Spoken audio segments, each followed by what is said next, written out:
Wish I could be with you tonight, can't. So I have to speak to you through a camera.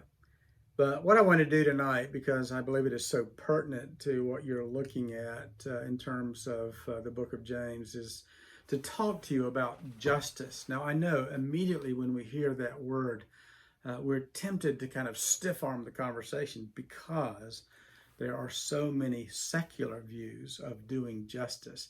And so much of what our secular world tells us about doing justice is, quite frankly, very contrary to what the Bible has to say. So, what I want to do tonight is just briefly look at biblical justice.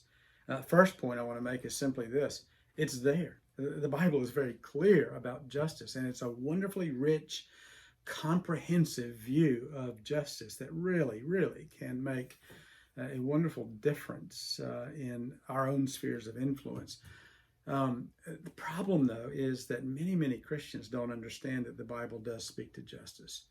And because of that, two problems are resulting, and you see it all the time. First, many, many Christians don't believe that doing justice is to be part of their personal walks with the Lord, part of their calling before God. And so their Christian life, their life becomes very reductionistic. It becomes so much less than what God is calling them to do. It becomes a kind of self-focused, individualistic Christianity that is very foreign, quite frankly, to biblical Christianity. Second problem is that many of our young people, our young Christians, they swim in this milieu. The air is justice. They hear about it all the time. And yet, if they're not taught a biblical form of justice, then what happens is that they adopt various secular views of justice. And because of that, they bring distortion into their lives, and they seek to help in a way that oftentimes causes harm rather than help. So that's the first point. There's a biblical version, understanding of justice that is rich and comprehensive and very, very helpful. So what I want to do then is give you 3 key points of biblical justice. First, equity. Everyone must be treated equally and with dignity. That's what you see, of course, in the passage you're looking at, where you're not to show partiality to the rich over the poor. Everyone is made in the image of God. We need to show everyone respect. We need to treat everyone equally, show no partiality whatsoever. And yet we need to be honest about our own fallen nature. We are more enamored with those who are wealthy than those who are poor. And so we're given showing partiality. But I really appreciate what Keller says here, and he's very direct, and yet I think he needs to be. He says, any system of justice or government in which decisions are determined by how much money parties have is a stench before God. And that's the same thing that we should be able to say about our own individual walks with the Lord. If we treat people individually in a way that shows partiality because they have money, then it's a stench before the Lord. Second word after equity is advocacy. We must have special concern for the poor and the marginalized. We are to treat everyone with respect, with equity. Everyone's made in the image of God, but we are to have special concern for the poor. Skipping down to the next verses after the ones you're looking at tonight. Verse 14, what good is it, my brothers, if someone says he has faith but does not have works? Can that faith save him? If a brother or sister is poorly clothed and lacking in daily food, and one of you says to them, go in peace, be warmed and filled, without giving them the things needed for the body, what good is that? So also, by faith itself, if it does not have works, is dead. Also, faith by itself, if it does not have works, is dead. We're not to show partiality to any, but we are to have special concern for the powerless, and that is not a contradiction. Proverbs 31 puts it this way: open your mouth for the mute, for the rights of all who are destitute. Open your mouth, judge righteously, defend the rights of the poor and the needy. In other words, we are required by God to speak up for those who cannot speak for themselves, to defend the rights of the poor and the needy. The Bible doesn't tell us to speak up for the rich and the powerful, not because they are less important as persons before God, but because they don't need you to do this.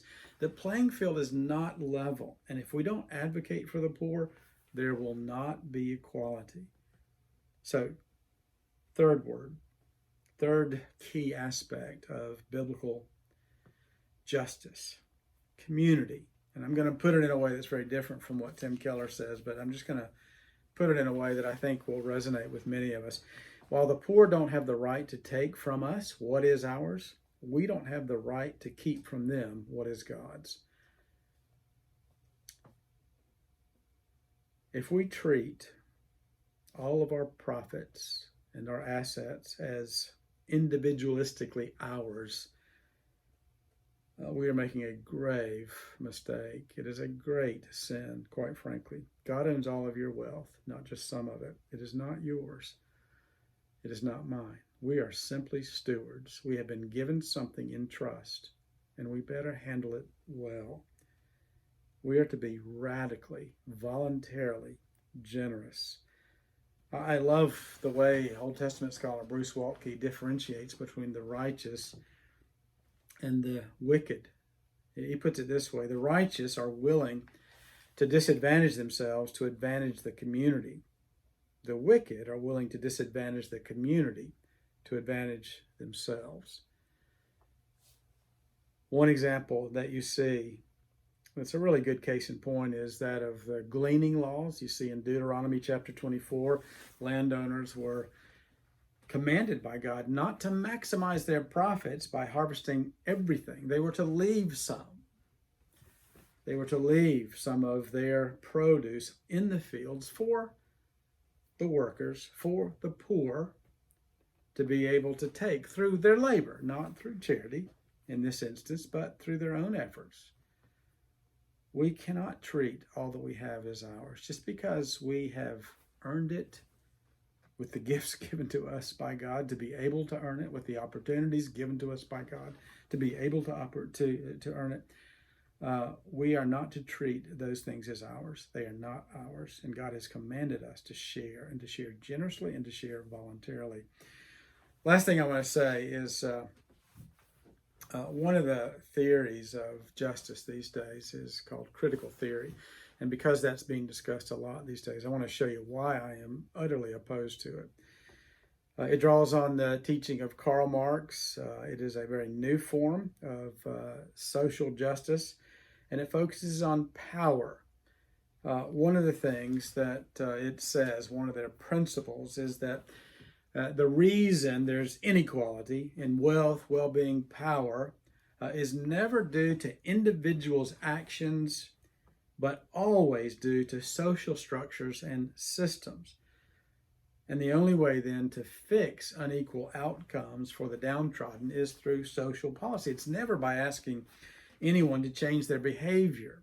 Now that is terribly problematic, because we are responsible before God. We are to take responsibility for our lives. Now, having said that, sometimes social policy does favor one group over another. And where that is unfair, we need to be involved if we are able in changing those things. And I'll give you a recent example that's kind of shocking. It was to me when I heard about it, but just across the street from the church in Fuel Park on July 29th of this year, so we're talking just a couple of months ago, all of the residents received a letter asking them to vote to change a covenant in their documents, in the restrictions for living in that community. And this was the covenant that's been in place since 1940. No persons of any race other than the Caucasian race shall use or occupy any building or any lot, except that this covenant shall not prevent occupancy by domestic servants of a different race domiciled with an owner or tenant. So, between 1940 and just 2 or 3 months ago, there was a law in place, or a covenant restriction in place in Fuel Park, Fuel Estates, just across the street, that said only Caucasians could live in that neighborhood unless you were someone who was a worker living in the house of the person that you were serving. Now, they changed that, but it was in place until a couple of months ago. Could not be enforced because of the civil rights laws, but nevertheless, it was still there. We need to acknowledge sometimes social policy, sometimes there are things in place that do favor one group over another. However, that is only one part of the puzzle. Human responsibility is the other. We are all ultimately responsible before God for our lives, for the way we live. Critical theory is just far too simplistic. One of the other problems, quite frankly, of it is that it sees human beings as inherently good or blank slates. And so any evil that any body embodies, any person embodies, is instilled in us, they believe, by society, by social systems, by forces. So any pathology, poverty, crime, violence, abuse is always due to only one thing, and that is wrong social policy. That is terribly problematic. Like I said, sometimes, as we see across the street, there are social policies or restrictions or even laws in place that are unfair. And those things need to be changed. And many of those have been changed in our country as we have made progress in this area. But there's more to be done there. Critical theory, though, doesn't acknowledge human responsibility at all. It blames everything on social policy, and that's a problem. Biblical justice is a beautiful thing to behold when God's people engage in it. That's where we must be. We need to be wise, not to embrace secular views of justice, but not to forget a biblical view of justice. Hope to see you soon. Bye-bye.